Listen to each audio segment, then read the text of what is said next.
Hi friends, ഇന്ന് നല്ല കിട്ടിലും ടേസ്റ്റുള്ള ഒരു ഡെസേർട്ടാണ് നമ്മൾ ചെയ്യുന്നത്, ഷാഹി തുക്കട. ഇത് ഡൽഹി സൈഡിലൊക്കെ നല്ല ഫേമസ് ആയ ഒരു ഡെസേർട്ടാണേ. അപ്പോൾ നമ്മൾ അതിനായിട്ട് ഇവിടെ എടുത്തിരിക്കുന്ന വൈറ്റ് ബ്രെഡാണ്. വൈറ്റ് ബ്രെഡോ മിൽക്ക് ബ്രെഡോ ഏത് വേണമെങ്കിലും യൂസ് ചെയ്യാം കേട്ടോ. ബ്രൗൺ ബ്രെഡ് ഒന്നും ഉപയോഗിക്കരുതേ. പിന്നെ ഹെൽത്ത് കോൺഷ്യസ് ആയവർക്ക് വേണമെങ്കിൽ ഉപയോഗിക്കാം, പക്ഷേ ടേസ്റ്റ് നമുക്ക് കുറച്ച് വ്യത്യാസം ഉണ്ടാവും. പിന്നെ നമുക്ക് ഇതിൻ്റെ സൈഡൊക്കെ ഒന്ന് കട്ട് ചെയ്ത് കളയാം. ഈ സൈഡ് ഇങ്ങനെ ഇരുന്ന് കഴിഞ്ഞാൽ അത് കുക്കായി വന്നു കഴിയുമ്പോഴേക്കും അല്ലാണ്ട് ചൂവിയായിരിക്കും. അപ്പോൾ നമുക്കത് റിമൂവ് ചെയ്തിട്ട് വേണം യൂസ് ചെയ്യാനായിട്ട്. അപ്പോൾ 5 പീസ് ബ്രെഡാണ് ഞാൻ എടുത്തിട്ടുള്ളത്. ഇനി നമുക്ക് കുറച്ച് ഷുഗർ സിറപ്പ് ആദ്യം തന്നെ റെഡിയാക്കി എടുക്കാം. അതിനായിട്ട് ഇപ്പോൾ ഞാനൊരു 1.5 കപ്പ് വെള്ളം തിളപ്പിക്കാനായിട്ട് വെച്ചിട്ടുണ്ട്. അതിലേക്ക് ഒരു 1/2 കപ്പ് ഷുഗർ നമുക്ക് ചേർത്ത് കൊടുക്കാം. പിന്നെ ഒരു കാർഡമം, പിന്നെ 2-3 സ്ട്രാൻഡ്സ് സാഫ്രോൺ, അതായത് നമ്മുടെ കുങ്കുമപ്പൂവില്ലേ അത് ഓപ്ഷണലാണ്. അത് ചേർത്ത് കൊടുക്കുകയാണെങ്കിൽ നല്ലൊരു ഫ്ലേവറും പിന്നെ ഒരു കളറും കിട്ടും കേട്ടോ. ഇതിന് നന്നായിട്ടൊന്ന് തിളച്ച് കുറച്ചൊന്ന് തിക്കായിട്ട് വരണേ.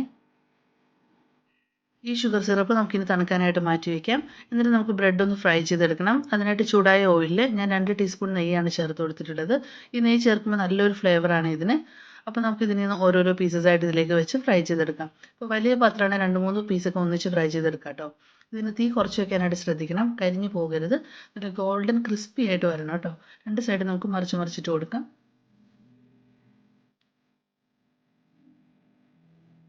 ഇനി നമുക്കിത് ഓയിൽ പോകാനായിട്ട് ടിഷ്യൂ പേപ്പറിലേക്ക് ഒന്ന് മാറ്റി വയ്ക്കാം.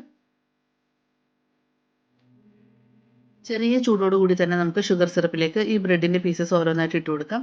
ഒരു 5 സെക്കൻഡൊക്കെ തിരിച്ചു മറിച്ച് ഇതിലിട്ടാൽ മതി കേട്ടോ. ഓവറായിട്ട് നമ്മൾ ഡിപ്പ് ചെയ്താൽ മെൽറ്റായി പോകും. ഇനി നമുക്ക് ഏത് പാത്രത്തിലാണോ സെറ്റ് ചെയ്യേണ്ടത് അതിലേക്ക് അതിനെ ഒന്ന് നിരത്തി വയ്ക്കാം. ഇനി നമുക്ക് ഇതിലേക്ക് ചേർക്കാനുള്ള പാല് റെഡിയാക്കി എടുക്കാം. ഇതിപ്പോൾ 2 കപ്പ് പാലാണ് ഞാൻ തിളപ്പിക്കാനായിട്ട് വെച്ചിട്ടുള്ളത്. ഇതിന് നന്നായിട്ടൊന്ന് തിളച്ച് കുറുകി വരണം.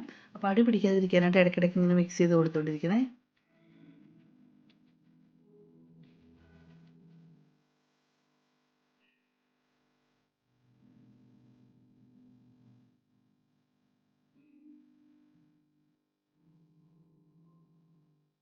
നല്ലൊരു ഫ്ലേവർ കിട്ടാൻ വേണ്ടി 1/4 ടീസ്പൂൺ ഏലക്ക പൊടിച്ചത് നമ്മൾ ഇതിലേക്ക് ചേർത്ത് കൊടുത്തിട്ടുണ്ട്.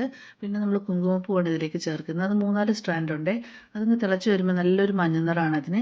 അപ്പോൾ നമ്മുടെ ഈ ഡെസേർട്ടിന് നല്ലൊരു കളർ കൊടുക്കും കേട്ടോ. അതുപോലെ നല്ല സ്മെല്ലുമാണേ. പിന്നെ പഞ്ചസാര നമ്മൾ 1/2 കപ്പ് ഇതിലേക്ക് ഇപ്പോൾ ചേർത്ത് കൊടുക്കുന്നുണ്ട്. ഇതിപ്പോൾ ഓരോരുത്തരുടെ മധുരത്തിൻ്റെ അളവനുസരിച്ച് കൂടുതലും കുറച്ചൊക്കെ ചേർത്തോണേ. ഇതിന് നന്നായിട്ട് തിളച്ചൊന്ന് കുറുകി വരണം. ഇപ്പോൾ ഇതിൻ്റെ കളറൊക്കെ കുറച്ച് മാറി വന്നിട്ടുണ്ട്. ഇനി ഇതിലേക്ക് നമുക്ക് 2 ടീസ്പൂൺ ഫ്രഷ് ക്രീമും കൂടെ ചേർത്ത് കൊടുക്കാം.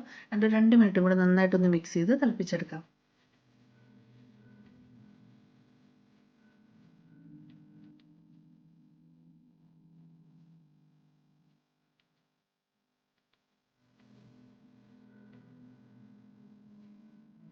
ചൂടോടുകൂടി തന്നെ നമുക്കിത് പ്ലേറ്റിലേക്ക് ഇനി ഒഴിച്ചു കൊടുക്കാം.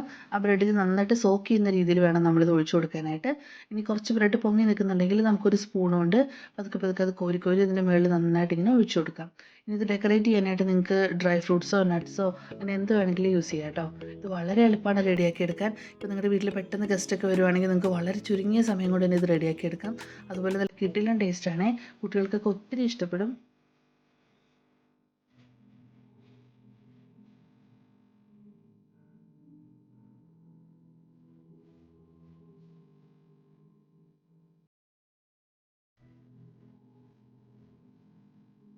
അപ്പോൾ ഞാൻ കുറച്ച് പിസ്താഷ്യോ ആൽമണ്ടും കുറച്ച് ഡ്രൈ ഫ്ലവേഴ്സാണ് യൂസ് ചെയ്തിരിക്കുന്നത്. അപ്പോൾ നമ്മുടെ ഷെഫ് ടേസ്റ്റ് ചെയ്ത് നോക്കിയിട്ട് നല്ല അടിപൊളിയാണെന്നാണ് പറഞ്ഞത്. അപ്പോൾ നിങ്ങളെല്ലാവരും ട്രൈ ചെയ്ത് നോക്കണേ. അതുപോലെ നമ്മുടെ ചാനൽ സബ്സ്ക്രൈബ് ചെയ്യാനായിട്ട് മറക്കല്ലേ. താങ്ക്